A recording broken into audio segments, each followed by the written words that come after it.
Have you or someone you know encountered a predatory business that is riding the wave of diversity and inclusion?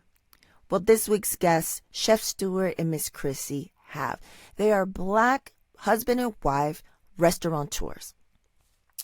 And before I get into it, let me just say that there was a delay. So apologies if it seems like I keep stepping over them, but there was a delay because of internet connection. I think because they were in a kitchen. Met Chef Stuart and Miss Chrissy when we were still living in Los Angeles at the Crenshaw Farmers Market. And it was lovely to meet them because we were from the same neighborhood and they had delicious Caribbean food.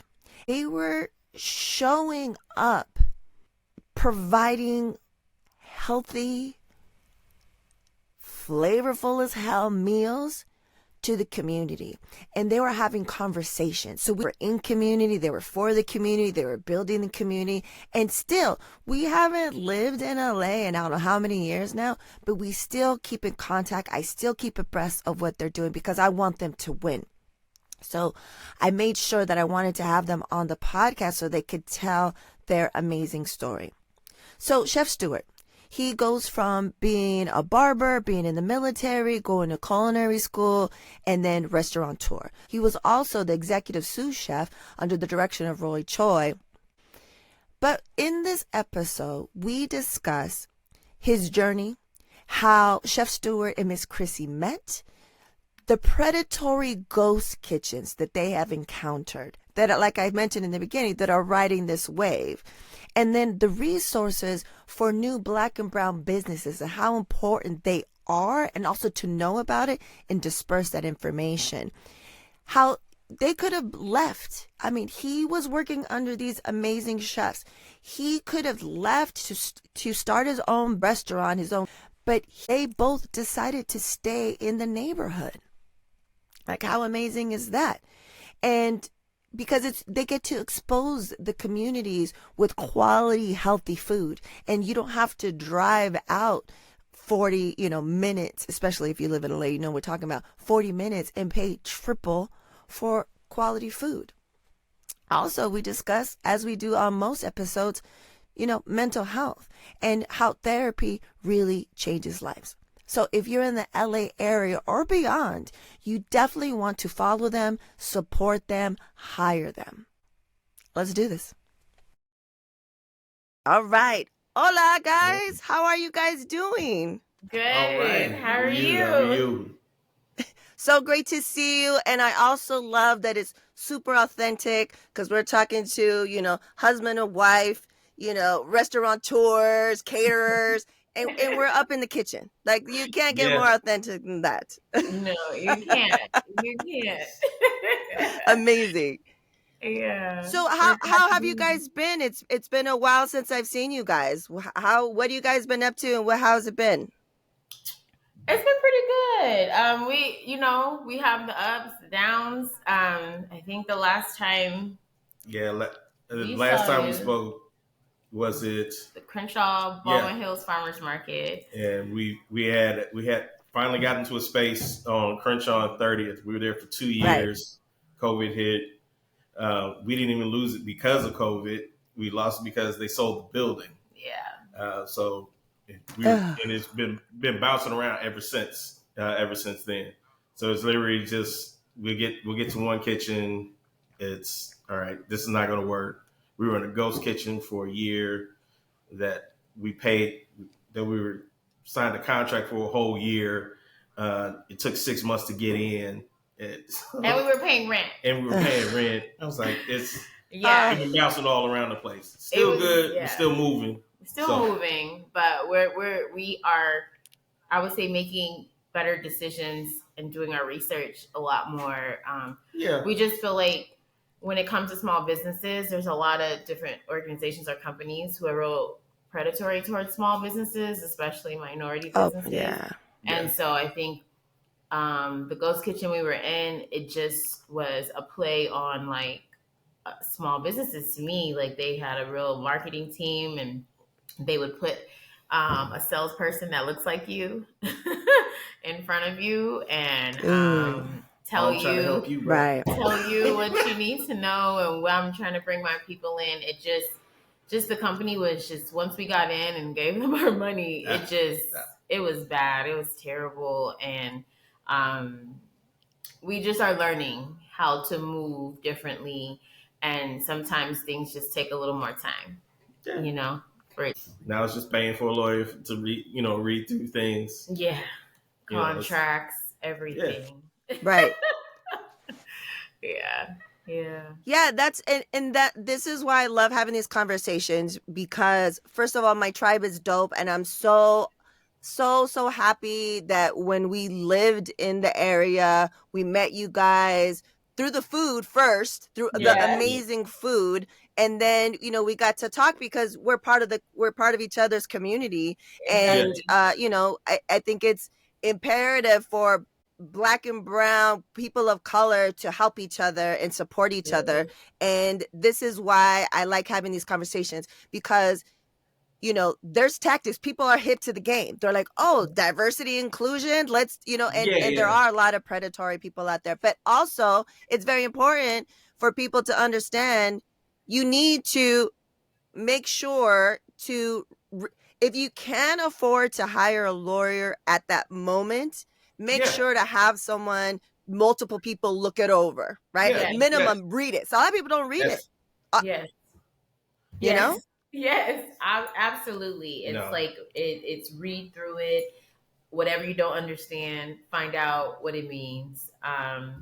And that's just what we've been learning. And like, even we've been approached even about coming to different spaces now, but we're like taking a step back, going to the drawing board. Okay, where are we? What are we bringing in? How much is going out? Like, the space looks great. It has everything. No numbers. Gotta know numbers. But you gotta know your numbers and how you can maintain. Paying, at least that's $5,000 a month, and then still have money for your cost of goods and team members. How to pay yourself. Be able to pay the stuff at the house, things like that. Yes. So we've definitely been taking slower steps, but taking risk at the same time, if that makes sense. Calculated risk. Yeah. Calculated risk. Yeah. Do your due diligence. Do what you can, what's in your power to do. And also we have the internet, which could be a great resource. Sometimes it's kind of hard. You have to shift through a bunch of stuff. But I'm glad that you guys you guys are survivors of all that, because we know a lot of restaurants, trucks, caterings that didn't make it at all. And here you guys are, still pushing through. So that's amazing. Felicidades to that. So let's take it back. And where are you two born and raised, and how did you meet? All right. So I was born in Los Angeles, raised in Los Angeles till about 14. Then I went to Atlanta, Georgia. But where in LA? Jefferson Park, so Crenshaw and Jefferson. So I went to Virginia Road. So I've been over there, whole life. Then end up moving back there. So when we bought our house, it's back in the same neighborhood. So I'm from LA as well, but I grew up in a different neighborhood. I grew up off of Normandy and 48.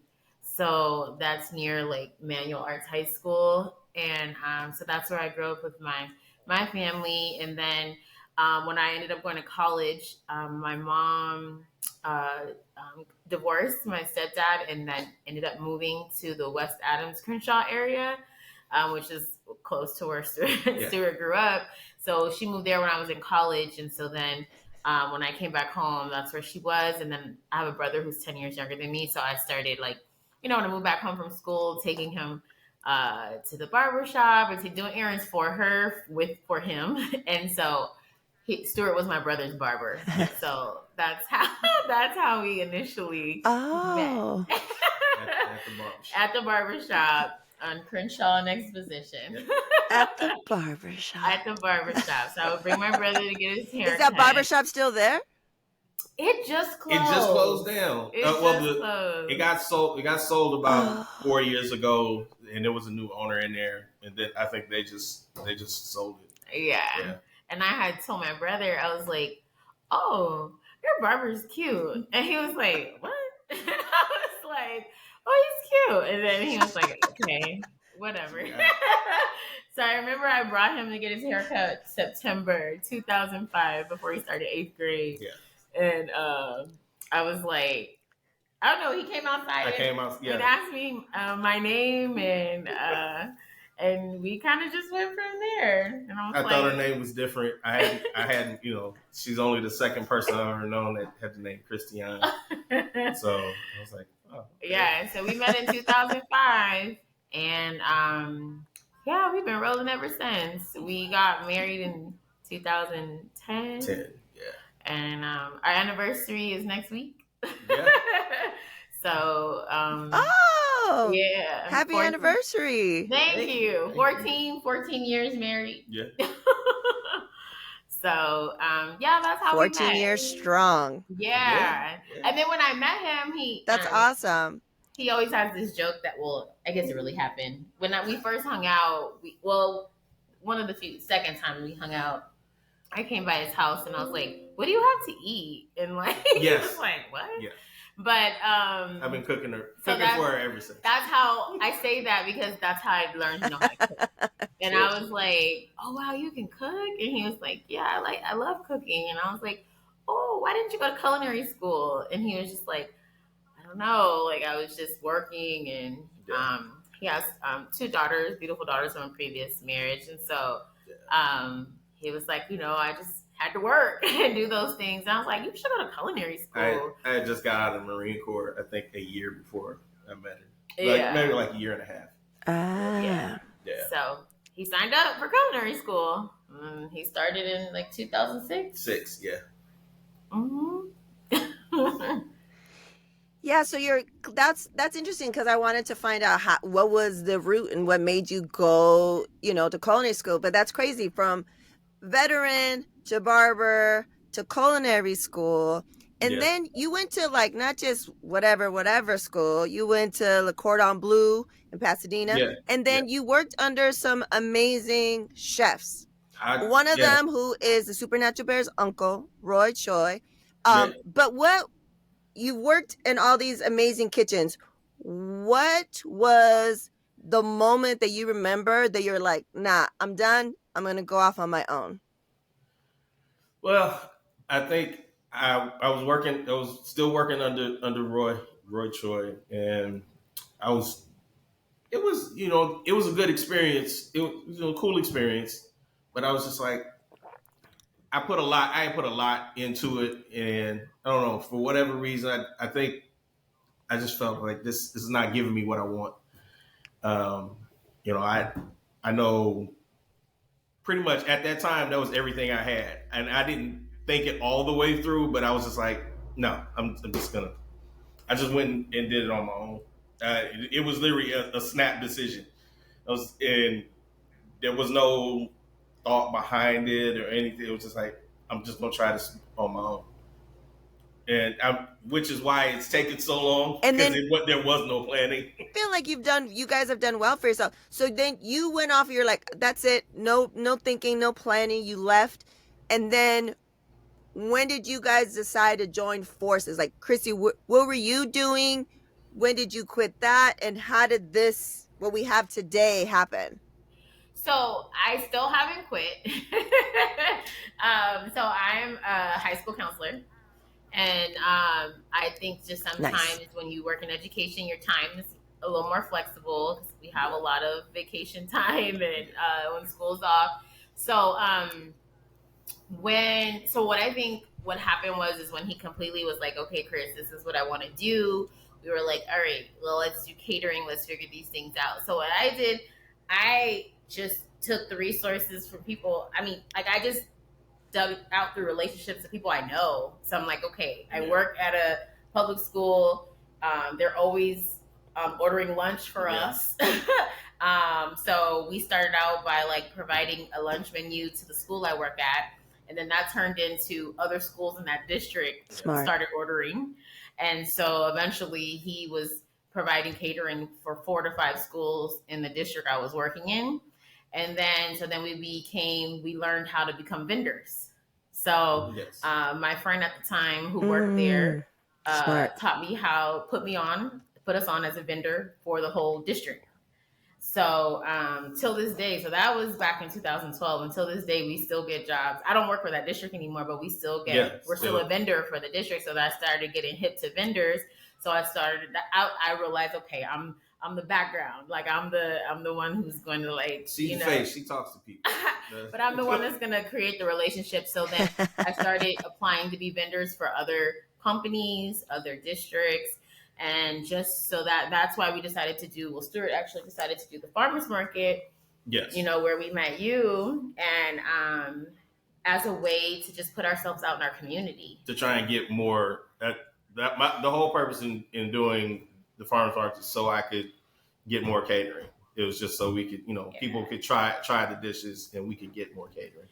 Yeah, so I still do work, but our goal when we talked about planning, we have sat down and we're trying to plan things out to where when I can step out, because I do really enjoy building our business. It is a lot of work, but there's times where you have to be completely focused on certain areas, and that he has to be focused. And if he's the creative brain, then I need to be focused on the business side, and social media, everything. Like we were doing a lot ourselves, and now we have someone who does our website. Yeah. But these are all, we've been really blessed because we've been able to meet people who have shared their resources with us. We did a incubator in 2020 and 2021, a business incubator. It's called Lacey. It was the Founders Business FBA, Founders Business Association. Yes. So Lacey is a Los Angeles clean tech, and they are a nonprofit that focuses on helping individuals who create businesses through technology to help our environment. It's actually a really cool organization. Yeah. So then they wanted to help people in the community who are business owners who needed mentors. And so we did that program, and we had 3 amazing, amazing mentors who are in business and on their own, where we were able to just meet people who, that's how we met our webmaster. Yeah. Yeah. And not that it's free, but it's just, it's affordable for us. There's people that do quality work. Like we didn't have to like trudge and find somebody. Like this guy he's just really good. Mm-hmm. And we realized that that's what we needed. Right. And I remember, I don't know if you ever came to the donut shop, but I remember like people would come and they're like, once, okay. Yeah. People would come. So you remember what it looked like. And so people would come and they're like, your website is like beautiful. And like, it doesn't match the place. And I'm like, oh, I know. But I'm saying like we were in that incubator, we learned so much that we just didn't know. And everything was like just how to like we had a business plan, but we learned how to do a roadmap. We learned how to hone it. Basically just hone the business plan, make it a lot better. Yeah, we realized after that incubator, we had to get a bookkeeper because we were doing our own QuickBooks, and it just it was all bad. It was all bad, and I really thank God for that opportunity for us, because when all the grants and things came from COVID, we had everything aligned. Like we had our LLC, we had our city tax number, our sales tax, everything. All those things that you needed to qualify for those programs. Because there was definitely ways they could weed you out. Yeah. And being in that incubator, we learned all of the things, how to set up our business to the point where we can't be denied any of that free money or opportunity. The one thing we're working on now is certifications. I know that's really a big thing. That was quite a few, but it's just there's different organizations that you have to get certified through. Yeah. So we'll have one organization, and one company was like, well, we don't accept that one. We want the certification from here. So yeah, so that's pretty much, I know, a long answer for my role, but I actually really enjoy it, which is why I want to do it, more on a full-time basis. Because funny is no, that's a perfect answer because I'm sorry. Go ahead. Well, no, go ahead. I was just gonna say when we first. I think there's a delay. I think that's why there's a delay. It's a little delay. When we first started, and I was, especially when I was at like 5 farmers markets a week, it was just. It was tough. That was going nuts because I would stay up, cook, then try to do paperwork. Like I don't know how many times I've had to pay and renew my wholesale license because I'll lose track, let it lapse, or it was. You gotta set up the processes so you're not trying to do everything anymore. Pretty much like set up our systems. Yeah. Mm-hmm. Yeah. We were learning that's right. how people survive. And have people in place. That's very important because you're saving like opportunity costs, right? Like your time, your valuable time, instead of doing paperwork, accounting, all those other things, you could be concentrating on whatever you're good at, right? Like Chef Stuart. Absolutely. Just creating recipes, cooking, and then this could be done by someone else that they get paid for it. So you're not having to do research. Like I think there's a lot of times, especially in our communities, where we're like, I don't want to pay for it, I'll just do it. But then you're like spending 20 hours doing research and also maybe not even doing it that well. So why not pay someone to do it and all that stuff? Absolutely. So that's fantastic that you mentioned that that program. Like this is what we need more of. We need to be able to disperse information and get information out to all marginalized communities. Like Absolutely. This is what you need to have a business, like these incubator things, to have these mentorships. This is super invaluable for us to grow. And then what happens is you tell your people, I tell my people, we tell our families, we tell our community, and it grows, right? Like it grows, and like it does. We don't gatekeep. I tell everybody about it. Like we would there's a friend of ours who sells candles, and we met her at the farmers market, mosaic candles, and I told her, I was like, you need to do this program, and like her quality of her candles are amazing, and she was like, okay, send it to me. And not only did I send it to her, I emailed the director over the program. I was like, I'm referring this person. Like that's what I'll do. Like I'll go to that point to even once I tell them, I actually email the director of the program. Like these are the people I'm referring, because it just enlightened us so much. And then even the organization, they hire us to cater. We've catered several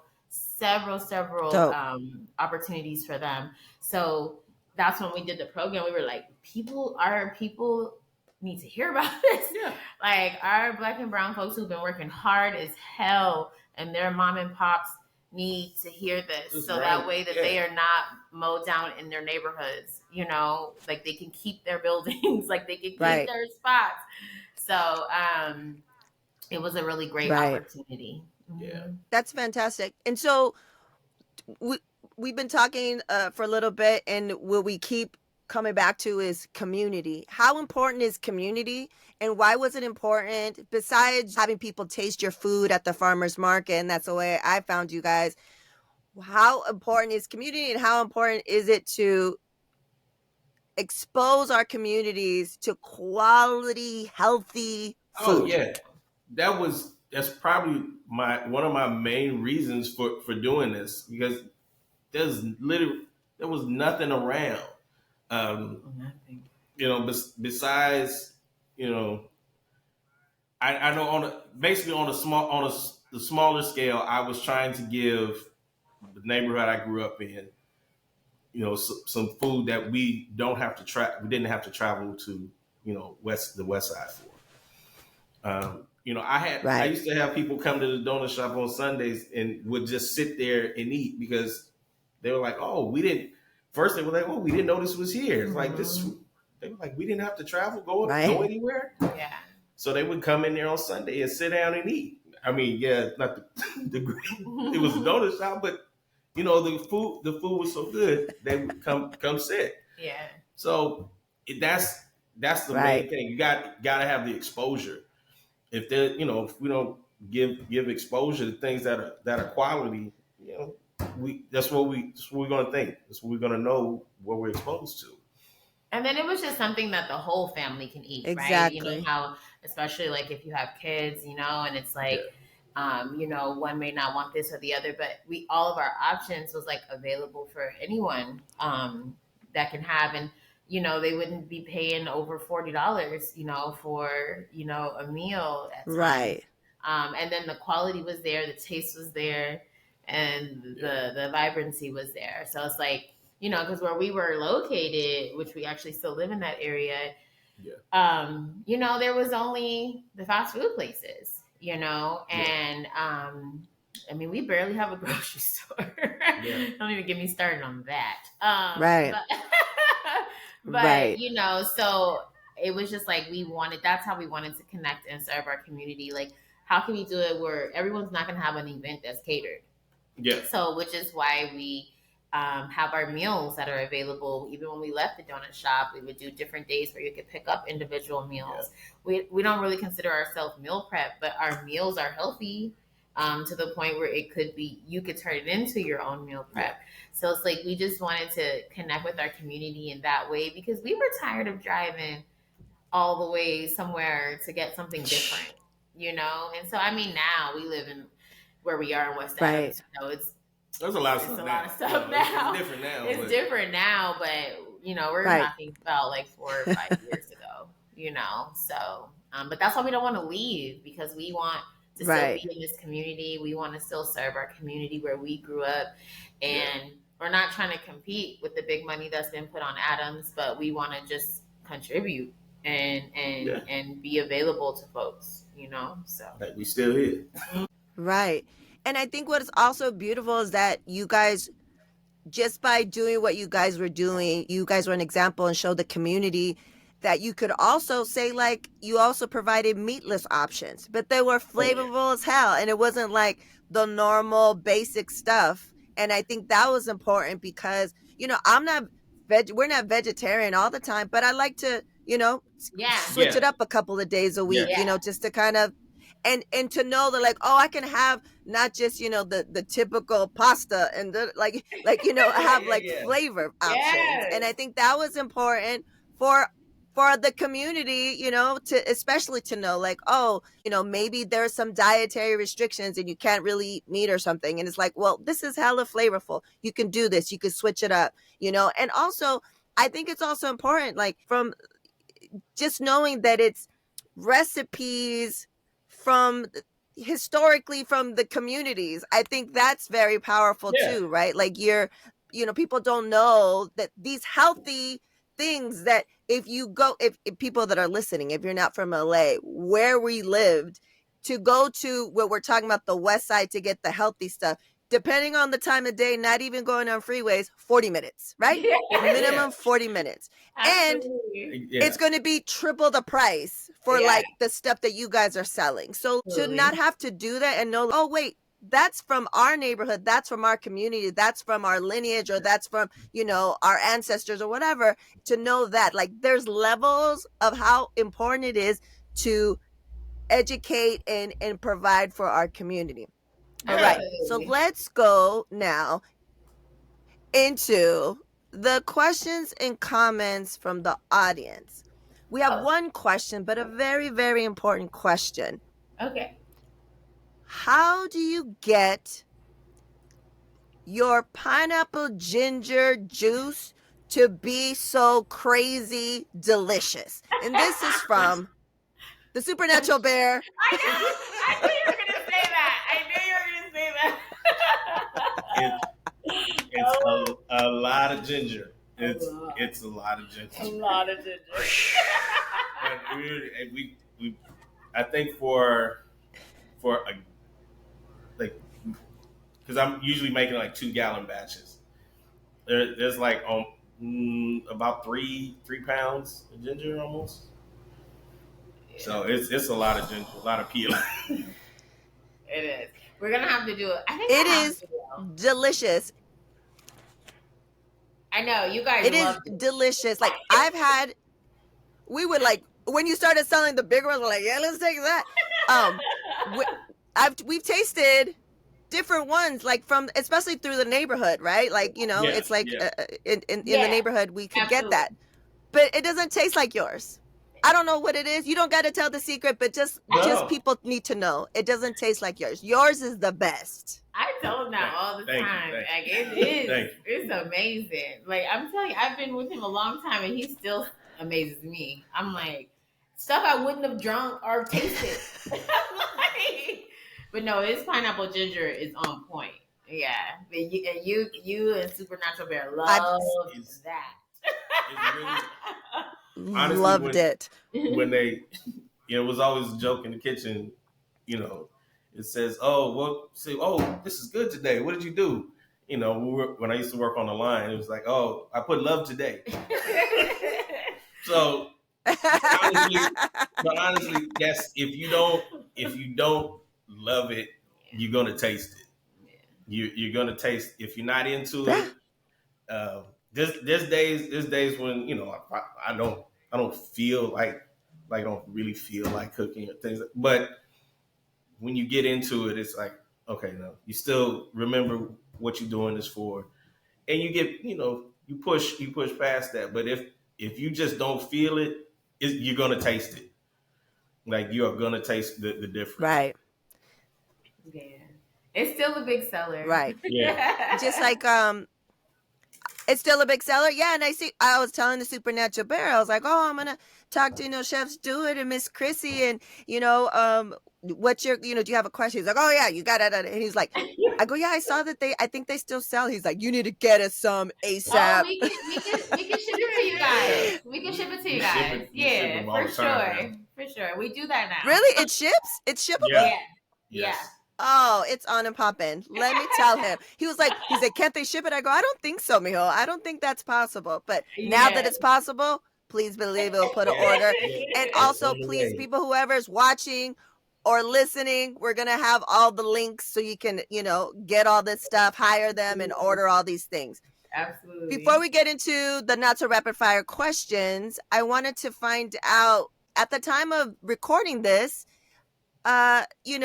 this show just won the Golden Globe for Best Television Series in a musical or comedy, and that's The Bear. So I don't know if you guys have a chance to watch it, what you guys think about it. Yes, we actually talked about it. So the first season of it, I was like, ooh. He was getting PTSD. I was like, that is just like... I was going to say PTSD. He was getting PTSD. I ask him often, does he miss that, that type of... It is, like, back then, yes, but it is... That's like that's a completely different lifestyle. That's a lifestyle. You're like, you get up, you're getting ready basically to go back to work. You do whatever you got to do.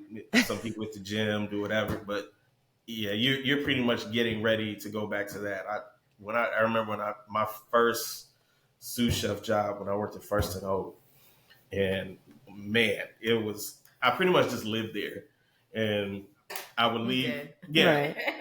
I think we had just moved in together. Yeah, we had just moved in together.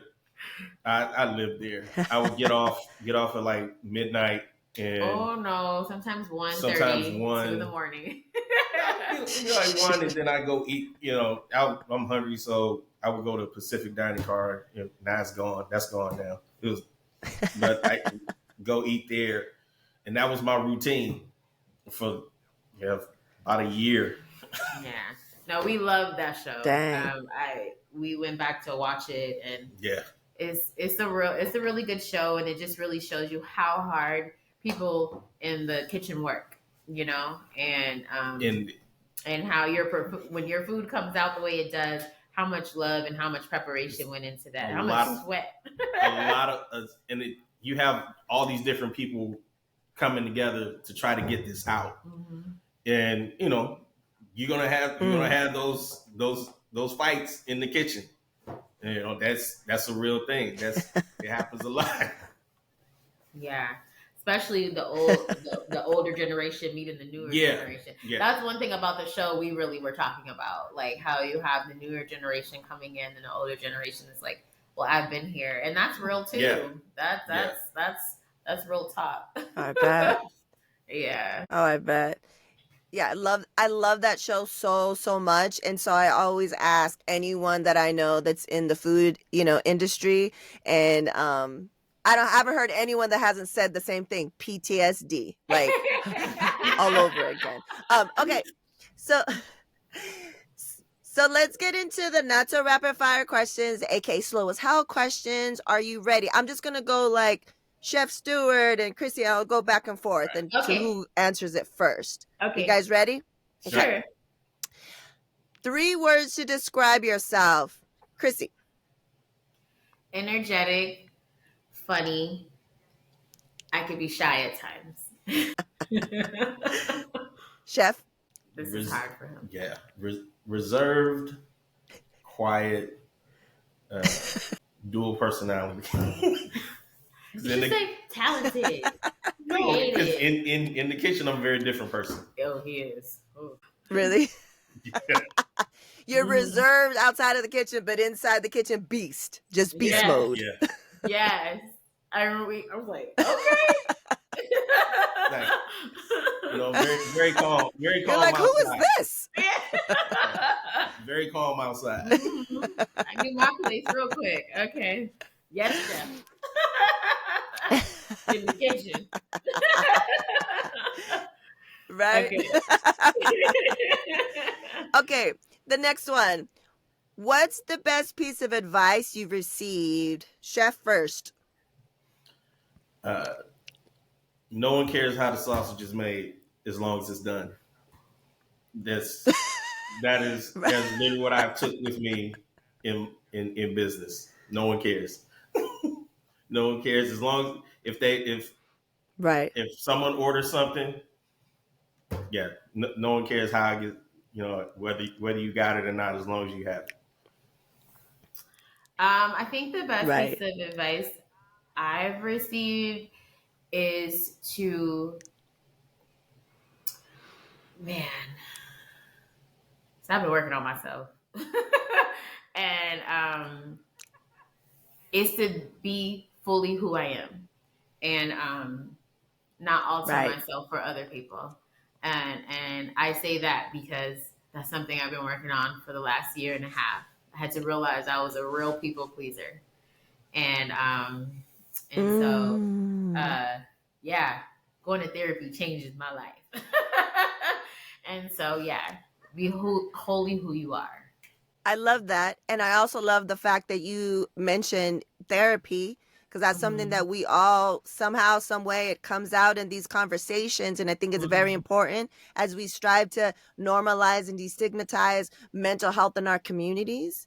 And also in the show notes, there's always a mental health resource page. I just posted it the other day, and it's for, people of color, disabled and LGBTQIA plus that are specific for our communities. And it's ever evolving and ever changing. And I think that's very important. And Chrissy, felicidades for investing in yourself and your overall health. Because I think we, especially because our some insurances don't cover it, but it's health. Oh, no. It's all health, right? Oh, no. And so I think that's very important. It's very important. Yeah. It's important. Right. And I feel like us as women of color, I'm learning that I don't always have to be so strong. And so even though that example in front of me was so strong, my mom is even the one who's told me you don't have to do that all the time. And so realizing that I have a partner here who I can lean on, and I had to learn that really late in marriage that I don't have to be the one to handle everything. Yeah. So yeah. I used to tell her all the time, like, what are you? That's huge. Yeah. That's really huge. I'm really happy to hear that, like, sincerely, because a lot of us deal with that, like I said recently, I'm probably in the similar vibe with my therapy. And I've been telling people, I was like, I think I've entered my soft era, right? Where like, I don't have to be as hard and strong and support and take it all in and not say anything, just because that's kind of what was shown to us. We saw that, and, and now it's just like, oh, well, we can be multifaceted, and you and I, Chrissy, I think are fortunate that we have amazing partners that we can, balance and do all that stuff. And I think that's exciting and important also for people to hear. The youngsters, we do have youngsters that watch and listen to the show, that it's never too late, right? Like it can evolve and you can get to this point. It doesn't matter. No, it doesn't. It doesn't matter. You can evolve. Like I'll be 42 this year, and I swear, they put this thing on when you turn 40, like it's like this, it's like, whoo, you're turning 40, like here we go. And for me, I turned 40 and I was like, why do I feel like this? So it was just but so the journey is, I'm still working, and I feel so much better to just express those things, because I want other people to hear that, so. Sorry, more rapid fire questions. Thank you so much. No. That's why they're called the rapid fire, the not so rapid fire questions, the aka slow as hell questions, because that's what happens sometimes. So no worries. Okay, so the next question is, what is your go-to song that you play when you need to get hyped? Whoever wants to go first. Ooh. Whoever has it first. Down by Law, Killer Mike. Ooh, okay. Yeah, that's it. Okay, so mine comes in different ways, but lately what I've been on is the Carter's album, Ape Shit. Perfect. Okay, so these songs are going on to our Word to Your Mama guest hype song playlist, and yours will go up to the top. And I think Killer Mike might already be on there, I think, but I think those specific songs, the Carters, I don't think we have anything from that album, so I think they'll be the first, maybe. So and we'll have a link in the show notes, and you can listen to all the songs that we have on there. Okay. Final question, guys. Okay. What was that? I didn't hear that part. Oh no, I was just saying that whole album, that's I can listen to that album on repeat, and it gets me. It's a great album. Give me the whole day. It's a great album. Yeah, Killer Mike. Nice. Okay, the final question: what will be your legacy? Whoever wants to go first, or if it's a joint answer, let us know. More than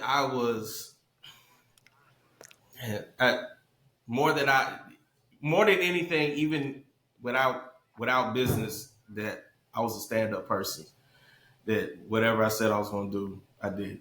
Absolutely.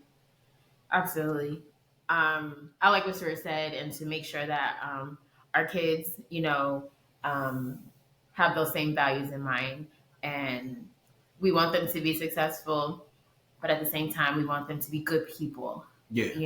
And right. And leave a positive impression. Like, look at us. Like, look how long ago we met you in Supernatural Bear, and like here we are in 2024 on your amazing, podcast, and connecting like Thanks. There was no space before. And why is that? Because we left a good impression as people, and you did on us as well. So that is a big one, that we were good people, good hearts. Yeah.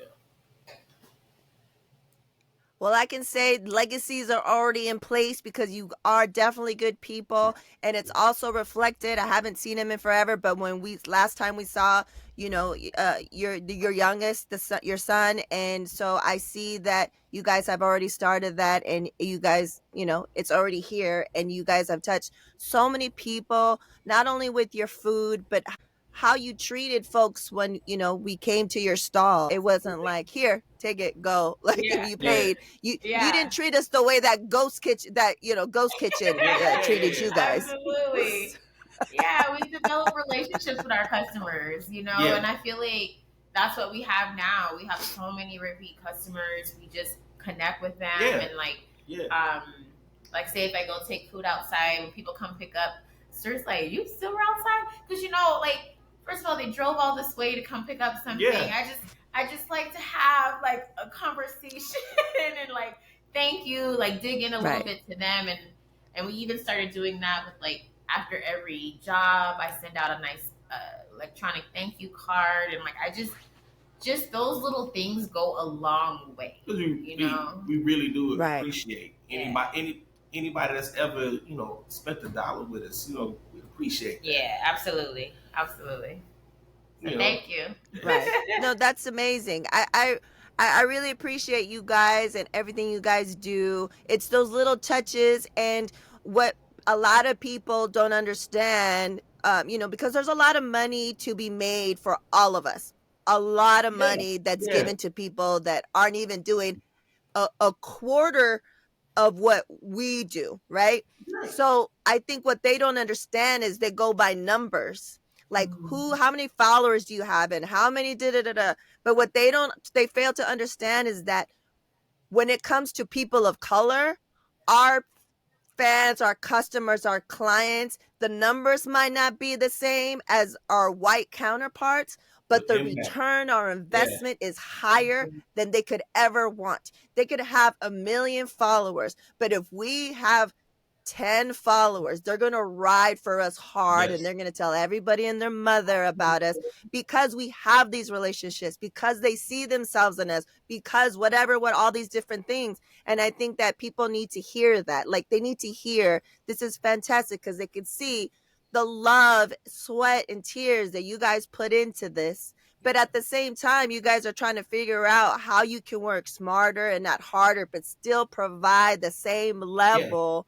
of service and attention to detail. I mean, this is what it's about. This is why these mentorships, these incubators, why it's important for this conversation to share this information. So I really appreciate you guys coming on and your time. Please tell the folks how they can reach you, all the good things. So we're on Instagram at Who's Hungry LA. Yes. We're on TikTok as Who's Hungry One. We're on Facebook, Who's Hungry Caribbean and Catering. Yep.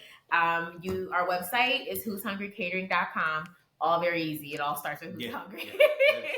Awesome. So our website is who'shungrycatering.com. And everybody's hungry. And so on our website, you can order individual meals. You don't have to have a catering event. Yes. If you are having something, you can click on there and check it out. You can send us an email very easily from our website. And even on our social media, our email is linked on there and our phone number. So check us out. We are having a dinner on January 20th, 2024. It's called Dinner Experience with Chef Stuart. I'm sure Stuart has an extensive fine dining background, and he loves fine dining, and he wants to share it with our folks. Yeah. So this is fun for me because I get to, most time we were at the market or just picking up food, but no, I want to set up a whole experience. Yeah, so it's going to be on January 20th at 7:30. If you go to our website, you can check out the link for the tickets on Eventbrite. Yes. And speaking of relationships, we are having it at a Black-owned coffee shop called LA Coffee Grind. Coffee Grind and Tea House on Pico and Redondo if you live in LA. Yes. So check it out. She has amazing coffee. Her name's Vanessa. Vanessa. Really good coffee. And so we're going to turn her coffee shop into a beautiful dinner experience. And these young ladies, 2 Chicks and a Picnic, are creating our dinnerscape. So they're decorating everything. So if you would like to come, buy your tickets. So that's what we're doing now. We'll have all of the links. We'll have all the links in the show notes. And, I'm here. My tribe is dope. I don't mess around. If I have people on here, it's because I know them or I am a fan of them, but I happen to know them and I am a fan of them. Their food is on point. You heard the Supernatural Bear. He loves the pineapple ginger. I love it. I wish I had it like a machine that just... It's coming. I wish I had a machine in the fridge that just was like burr, burr, burr, like soda, but it was that. Like, that would be amazing, and it's super healthy. So I'm excited. So thank you so much. Muchísimas gracias. And I'm excited to see how much you guys grow. And thank you so much for everything. Thank you. Thank you so much. We appreciate you guys, and this is so awesome. And we wish you so much in your endeavors and what you're doing for the community. Yes. Your podcast is dope, and I've learned so much. So please keep us informed as you've been doing. So thank you. Thank you, guys. I really appreciate it. All right.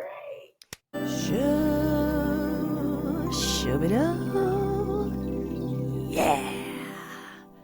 There you have it, folks.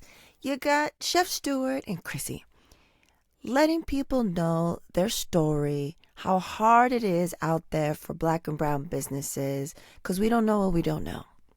And it's super important for information to be dispersed so that others can avoid having these issues.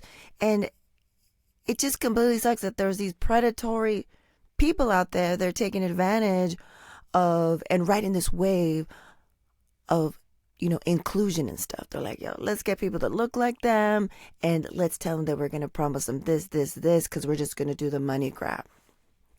And as always, muchísimas gracias for listening, for watching, because we're on the YouTubes now. We're on the YouTubes.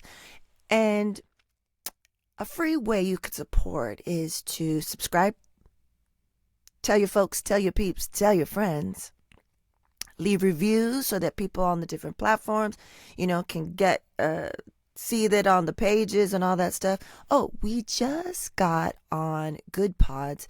We just got like number 50 something. So top 50 podcasts in the relationship category. How did we get on the relationship category? I don't know, but still we are in the top 50. I think we're like number 30 something. So that's amazing. This is the way you could support. Also, if you're listening to this or watching this when it drops, so the mid-March, if you will, is the day after St. Patty's Day. That's why I'm wearing my green. Mexico por vida. Then, there's some speaking engagements that I have upcoming. So there'll be always a link in the show notes so you could see the different places that I'll be speaking at. So on the 26th live, I'll be in Los Angeles presenting at the Ambi Awards, which are like basically the podcast awards. High level from indie to, the ones that you see all the time on the Apple pages or Spotify, like those high level ones, and including some independent ones. I'm going to be presenting one of the awards. I don't know which one yet, but I believe, no, I don't know. I actually don't know, but I will be there. So if you happen to be at the awards, hit me up. Let's connect. And I will definitely have a link to see where you could view it. I know that previous episodes or previous awards, they had them available online.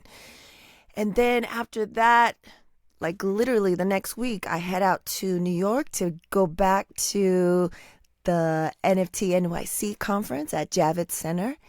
And we'll see if my face will be on Times Square again, like it was last year, which was an amazing moment. Because if you guys have listened to this podcast or watched this podcast for a while, you know how much I love me some New York City, New York. So if I'm on there again, that'll be amazing. And then just announced June 8th, I will be presenting, speaking, and doing a breakout session at Hustle and Socialize in San Antonio, Texas. On the 7th, there's going to be a VIP only situation. And then the 8th is for everyone else. And then if you're interested in rolling, there'll be a link in my show notes, but hit me up and I have an additional discount code, but only if you email me or only if you DM me. And the Supernatural Bear says hello. He might be retired, but He's still my little man's, and he sees me when I'm editing and doing all this stuff. And he loves this episode because he loves, the pineapple ginger situation and also some of their food that we used to get on the reg. He was saying that he wishes there was a sanitized pipeline that goes from where we live to LA so we can just get it pumped in. Right. But anyways, again, thank you so much for the support. You could buy some from the store. If you buy a I Am My Ancestors Vengeance shirt and you send me a photo with you in it, with your name, your title, what organization, how you want to be listed, and what the phrase I Am My Ancestors Vengeance means to you, boom, we'll post you. We'll post you on the socials. We'll say, what that means to you. And also, muchísimas gracias as like a thank you, because to see my handwriting on people all over the world wearing my shirt in crazy spaces, like Naisha, co-host of Word to Your Mama, she wore it to a visit at a plantation. Tears. When she sent that to me, how much it meant to her, how much it meant to me to see my relative just be who she is, and she is her ancestors' vengeance, and I'm going to start crying. And be at a plantation, and I think you could see on Instagram, I do a little video reel of the photos that she took. And there's somewhere she's at the side of the plantation, and somewhere she's literally, they're all dilapidated and you can't even tell, but where her enslaved ancestors lived, and wearing that shirt, her being there, but embodying the spirit of being her ancestors' vengeance. Ugh. It's just amazing. So thank you so much for the support, and send me that stuff. Yeah. And like always, we reap